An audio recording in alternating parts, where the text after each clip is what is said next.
जय हिंद, वंदे मातरम। छात्रों, कैसे हैं आप लोग? आप सभी पेन और नोटबुक उठाइए, महत्वपूर्ण बूंदियों को लिखते चलिए। सामाजिक विज्ञान कक्षा 10 का पाठ नंबर 1, संसाधन एवं विकास। वीडियो शुरू होने से पहले छात्रों कम से कम 10 छात्रों को वीडियो शेयर अवश्य कर दें, क्योंकि आज की क्लास बहुत ही महत्वपूर्ण क्लास होने वाली है। इस क्लास में हम क्या क्या पढ़ेंगे, इसके बारे में भी जान लेते हैं। इस अध्याय में संसाधन पढ़ेंगे। संसाधनों का वर्गीकरण उत्पत्ति के आधार पर, संसाधनों का वर्गीकरण संभाव्यता के आधार पर, संसाधनों का वर्गीकरण स्वामित्व के आधार पर, संसाधनों का वर्गीकरण विकास के स्तर के आधार पर, संसाधन का वर्गीकरण संसाधनों का विकास, संसाधनों का नियोजन, भू संसाधन, भारत में भू संसाधन, भारत में भू उपयोग प्रारूप, भूमि निम्नीकरण और संरक्षण उपाय, मृदा संसाधन, मृदाओं का वर्गीकरण, जलोढ़ मृदा, काली मृदा, लाल और पीली मृदा, लैटराइट मृदा, मरुस्थलीय मृदा, वन मृदा, मृदा अपरदन और संरक्षण। तो संसाधन क्या है, आइए इसके बारे में हम जानते हैं। हमारे पर्यावरण में उपलब्ध प्रत्येक वस्तु जो हमारी आवश्यकताओं को पूरा करने में उपयोग की जाती है और जिनको बनाने के लिए तकनीकी उपलब्ध है, जो आर्थिक रूप से संभाव्य तथा सांस्कृतिक रूप से मान्य है, एक संसाधन कहलाता है। संसाधनों का वर्गीकरण। संसाधनों का वर्गीकरण इस प्रकार से किया जा सकता है। उत्पत्ति के आधार पर जैव संसाधन और अजैव संसाधन, समाप्यता के आधार पर दो भागों में बांटा जा सकता है, नवीकरणीय संसाधन, अनवीकरणीय संसाधन।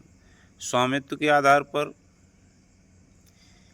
संसाधनों को 3 भागों में बांटा जा सकता है, व्यक्तिगत संसाधन, सामुदायिक स्वामित्व वाले संसाधन और राष्ट्रीय संसाधन। विकास के स्तर के आधार पर संभावी संसाधन, विकसित संसाधन, भंडार और संचित कोष। इस प्रकार से विकास के स्तर के आधार के संसाधनों को 4 भागों में बांटा जा सकता है। तो आइए देखते हैं उत्पत्ति के आधार पर संसाधन कौन से हैं। जैव संसाधन और अजैव संसाधन। तो जैव संसाधन जिन संसाधनों की प्राप्ति जीव मंडल से होती है तथा जिनमें जीवन व्याप्त है, जैव संसाधन कहलाते, जैसे मनुष्य, वनस्पति जात, प्राणी जात, मत्स्य जीवन, पशुधन आदि। कहने का तात्पर्य है जैव संसाधन उन संसाधनों कहते हैं जो जीवित हैं, जो सांस लेते हैं, पेड़ पौधे, मनुष्य जो जीवधारी हैं, ऐसे संसाधन जैव संसाधन कहलाते। अजैव संसाधन सभी निर्जीव वस्तुएं अजैव संसाधन कहलाती हैं, जैसे चट्टान, वस्तुएं, ये सभी अजैव संसाधन हैं।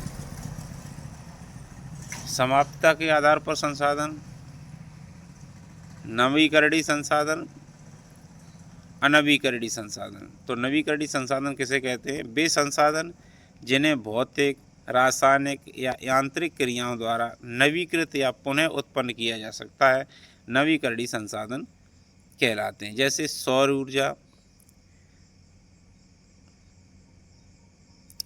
पवन ऊर्जा, जल, वन या वन्य जीवन। इनको हम पुनः एक बार यूज करके पुनः इसको उपलब्ध कर सकते हैं। तो ऐसे संसाधनों को नवीकरणीय संसाधन कहते हैं। अनवीकरणीय संसाधन वे संसाधन जो एक बार प्रयोग करने के बाद खत्म हो जाते हैं। इन संसाधनों के बनने में लाखों वर्ष लग जाते हैं, जैसे कोयला, तेल आदि, जिनको एक बार प्रयोग किया और ख़त्म हो गए, फिर ये दोबारा प्राप्त नहीं हो सकते। स्वामित्व के आधार पर संसाधन व्यक्तिगत संसाधन जिन संसाधनों का स्वामित्व किस निजी व्यक्तियों के हाथों में होता है, जैसे भूखंड, घरों व अन्य जायदाद के मालिक निजी व्यक्ति होते हैं। सामुदायिक स्वामित्व वाले संसाधन जिन संसाधनों का स्वामित्व सामुदायिक के सभी सदस्यों को उपलब्ध होते हैं, जैसे सार्वजनिक पार्क, पिकनिक स्थल, खेल के मैदान पूरे समुदाय के लिए उपलब्ध होते हैं। राष्ट्रीय संसाधन किसे कहते हैं? देश में पाए जाने वाले सारे संसाधन राष्ट्रीय संसाधन कहलाते हैं। तकनीकी तौर से सभी संसाधन राष्ट्र के होते हैं। अंतर्राष्ट्रीय संसाधन तट रेखा से अंतर्राष्ट्रीय संसाधन कौन से होते हैं? तट रेखा से 200 किलोमीटर की दूरी, अपवर्जक आर्थिक क्षेत्र से परे खुले महासागरीय संसाधनों को अंतर्राष्ट्रीय संसाधन कहा जाता है। इन संसाधनों को अंतर्राष्ट्रीय संसाधनों की सहमति के बिना उपयोग नहीं किया जा सकता।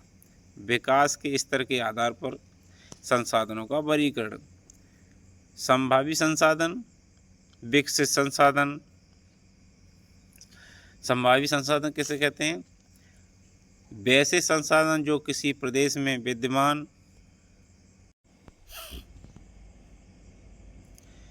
संभावी संसाधन वैसे संसाधन जो किसी प्रदेश में विद्यमान होते हैं परंतु इनका उपयोग नहीं किया गया है। उदाहरण स्वरूप भारत के पश्चिमी भाग। विकास के स्तर के आधार पर संभावी संसाधन वैसे संसाधन जो किसी प्रदेश में विद्यमान होते हैं परंतु इनका उपयोग नहीं किया जा सकता। उदाहरण स्वरूप भारत के पश्चिमी भाग, राजस्थान एवं गुजरात में पवन और सौर ऊर्जा संसाधनों की अपार संभावना है। विकसित संसाधन वैसे संसाधन जिनका सर्वेक्षण किया जा चुका है, जिनके उपयोग की गुणवत्ता और मात्रा निर्धारित की जा चुकी है, विकसित संसाधन कहलाते हैं। भंडार संसाधन जिनका सर्वेक्षण किया जा चुका है परंतु प्रौद्योगिकी के अभाव में जिनका उपयोग नहीं किया जा सकता। उदाहरण के लिए जल, दो ज्वलनशील गैसें हाइड्रोजन और ऑक्सीजन का यौगिक है जिसे ऊर्जा के मुख्य स्रोत के रूप में प्रयोग किया जा सकता है, लेकिन तकनीकी ज्ञान के अभाव में ऐसा संभव नहीं है। संचित कोष वैसे संसाधन जो भंडार का ही एक हिस्सा है और जिनका उपयोग उपलब्ध तकनीकी द्वारा किया जा सकता है परंतु जिनका उपयोग अभी तक शुरू नहीं किया गया है, जैसे बांधों में जल, वन आदि संचित कोष हैं। संसाधनों का विकास मानव अस्तित्व के लिए संसाधन अत्यंत ही महत्वपूर्ण हैं। ऐसा विश्वास किया जाता है कि संसाधन प्रकृति की देन है, इसलिए मानव द्वारा इनका अंधाधुंध उपयोग किया गया, जिसके फलस्वरूप निम्नलिखित मुख्य समस्याएं पैदा हो गई हैं।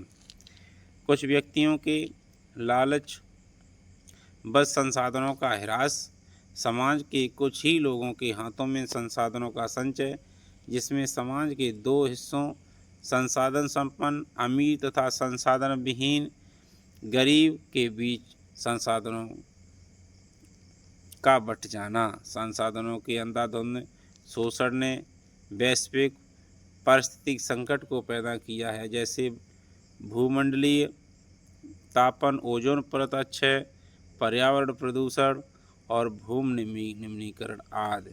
भारत में मानव जीवन की गुणवत्ता और वैश्विक शांति के लिए समाज में संसाधनों का न्याय संगत बंटवारा आवश्यक हो गया है। संसाधनों के इसी क्रम में संसाधनों के सही उपयोग के लिए हमें सतत आर्थिक विकास करने की आवश्यकता है। सतत आर्थिक विकास का तात्पर्य ऐसे विकास से है जो पर्यावरण को बिना नुकसान पहुंचाए हो और वर्तमान विकास की प्रक्रिया भविष्य की पीढ़ियों की आवश्यकता की उपेक्षा न करे। संसाधन नियोजन। संसाधन नियोजन एक जटिल प्रक्रिया है जिसमें निम्नलिखित सोपान हैं। देश के विभिन्न प्रदेशों के संसाधनों की पहचान कर उनकी तालिका बनाना, इस कार्य में क्षेत्रीय सर्वेक्षण मानचित्र बनाना और संसाधनों का गुणात्मक एवं मात्रात्मक अनुमान लगाना व मापन करना शामिल होते हैं। संसाधन विकास की योजनाओं लागू करने के लिए उपयुक्त प्रौद्योगिकी, कौशल और संस्थागत नियोजन ढांचा तैयार करना, संसाधन विकास योजना और राष्ट्रीय विकास योजना में समन्वय स्थापित करना। भू संसाधन। भूमि एक महत्वपूर्ण प्राकृतिक संसाधन है। प्राकृतिक वनस्पति, वन्य जीवन, मानव जीवन, आर्थिक क्रियाएं, परिवहन तथा संचार व्यवस्थाएं भूमि पर ही आधारित हैं। भूमि एक सीमित संसाधन है, इसलिए हमें इसका उपयोग सावधानी और योजनाबद्ध तरीके से करना चाहिए। भारत में भूमि संसाधन लगभग 43% भू क्षेत्र मैदान है जो कृषि और उद्योग के विकास के लिए सुविधाजनक है। लगभग 30% भू क्षेत्र पर विस्तृत रूप से पर्वत स्थित है जो बारहमासी नदियों के प्रवाह को सुनिश्चित करते हैं। पर्यटन विकास के लिए अनुकूल परिस्थितियां प्रदान करना और परिस्थिति के लिए महत्वपूर्ण है। लगभग 27% हिस्सा पठारी क्षेत्र है जिसमें खनिजों, जीवाश्म ईंधन और वनों का अपार संचय कोष है। भारत में भू उपयोग प्रारूप। भू उपयोग को निर्धारित करने वाले तत्व भौतिक कारक जैसे भू आकृति, जलवायु और मृदा के प्रकार। मानवीय कारक में जैसे जनसंख्या घनत्व, प्रौद्योगिक क्षमता, संस्कृति और परंपराएं इत्यादि शामिल हैं। भारत का कुल भौगोलिक क्षेत्रफल 32.8 लाख वर्ग किलोमीटर है, परंतु इसके 93% भाग के ही भू उपयोग आंकड़े उपलब्ध हैं, क्योंकि पूर्वांतर प्रांतों असम को छोड़कर अन्य प्रांतों के सूचित क्षेत्र के बारे में जानकारी उपलब्ध नहीं है। इसके अलावा जम्मू और कश्मीर में पाकिस्तान, चीन अधिकृत क्षेत्रों के भूमि उपयोग का सर्वेक्षण भी नहीं हुआ है। भूमि निम्नीकरण और संरक्षण एवं उपाय। कुछ मानव क्रियाएं जैसे वनोन्मूलन, अतिपशुचारण, खनन ने भूमि के निम्नीकरण में मुख्य भूमिका निभाई है। भूमि निम्नीकरण को रोकने के लिए वनारोपण, चारागाहों का उचित प्रबंध, पशुचारण नियंत्रण, रेतीले टीलों को कांटेदार झाड़ियों द्वारा स्तरीकरण, बंजर भूमि का उचित प्रबंधन, खनन नियंत्रण। मृदा संरक्षण। मृदा को संरक्षण कैसे किया जाए? मृदा अथवा मिट्टी सबसे महत्वपूर्ण नवीकरणीय प्राकृतिक संसाधन है। यह पौधों के विकास का माध्यम है जो पृथ्वी पर विभिन्न प्रकार के जीवों का पोषण करती है। मृदा का वर्गीकरण मृदा बनने की प्रक्रिया को निर्धारित करने वाले तत्वों, उनके रंग, गहराई, गठन, आयु, रासायनिक और भौतिक गुणों के आधार पर भारत की मृदाओं को निम्नलिखित प्रकारों में बांटा जा सकता है। जलोढ़ मृदा। संपूर्ण उत्तरी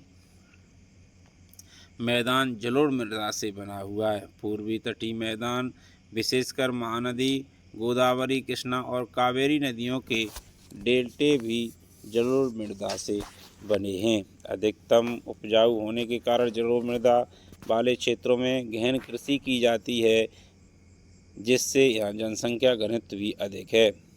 अधिकतर जलोढ़ मृदाएं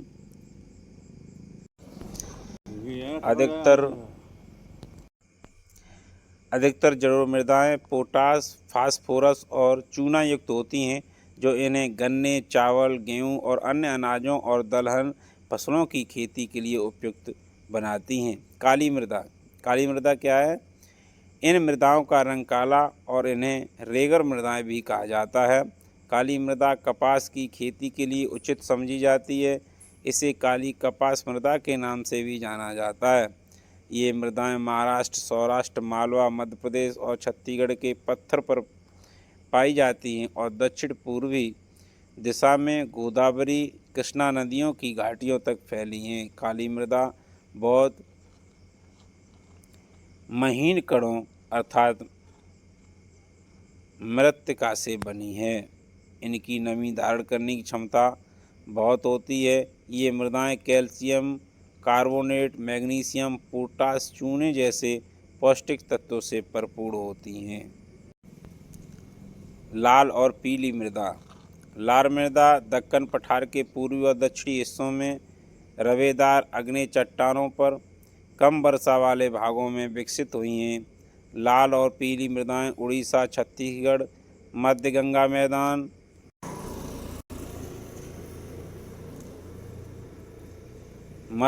मैदान के दक्षिणी छोर पर और पश्चिमी घाट जैसे क्षेत्रों में पहाड़ी पद पर पाई जाती हैं। इन मृदाओं का लाल रंग रवेदार आग्नेय और रूपांतरित चट्टानों में लौह धातु के प्रसार के कारण होता है। लेटराइट मृदा। लेटराइट मृदा उच्च तापमान और अत्यधिक वर्षा वाले क्षेत्रों में विकसित होती है। ये मृदाएं मुख्य तौर पर कर्नाटक, केरल, तमिलनाडु, मध्य प्रदेश और उड़ीसा तथा असम के पहाड़ी क्षेत्र में पाई जाती हैं। इस मृदा पर अधिक मात्रा में खाद और रासायनिक उर्वरक डालकर ही खेती की जा सकती है। इस मृदा में ह्यूमस की मात्रा कम पाई जाती है क्योंकि अत्यधिक तापमान के कारण जैविक पदार्थों को अपहृत करने वाले बैक्टीरिया नष्ट हो जाते हैं। मरुस्थलीय मृदा। यह मृदा मुख्यतः पश्चिमी राजस्थान में पाई जाती है। इस मृदा को सही तरीके से सिंचित करके कृषि योग्य बनाया जा सकता है। इस मृदा को शुष्क जलवायु और उच्च तापमान के कारण जलवाष्प दर अधिक है और मृदाओं में ह्यूमस और नमी की मात्रा कम होती है। नमक की मात्रा अधिक पाए जाने के कारण झीलों से जल वाष्पित करके खाने का नमक भी बनाया जाता है। वन मृदा। ये मृदाएं आमतौर पर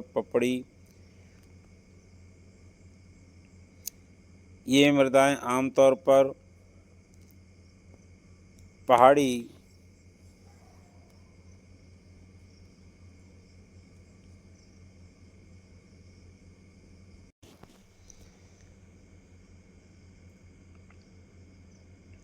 ये मृदाएं आमतौर पर पहाड़ी और पर्वतीय क्षेत्रों में पाई जाती हैं जहां पर्याप्त वर्षा वन उपलब्ध है। इन मृदाओं के गठन में पर्वतीय पर्यावरण के अनुसार बदलाव आता है। नदियां, घाटियों में ये मृदाएं दोमट और सिल्टदार होती हैं परंतु ऊपरी ढालों पर इनका गठन मोटे कणों का होता है। नदी घाटियों के निचले क्षेत्रों विशेषकर नदी सोपानों, जड़ोल पंखों आदि में ये मृदाएं उपजाऊ होती हैं। मृदा अपरदन और संरक्षण। मृदा अपरदन के प्राकृतिक कारक पवन, हिमनदी और जल मृदा अपरदन के प्राकृतिक तत्व हैं। मानवीय कारक जैसे वनोन्मूलन, अतिपश्चारण, निर्माण और खनन आदि मृदा अपरदन के मानवीय कारक है। अपरदन मीन्स होता है कटाव। मृदा संरक्षण के उपाय। सोपान अथवा सीढ़ीदार कृषि, पट्टी कृषि, पेड़ों को कतार में लगाकर रक्षक मेखला बनाना।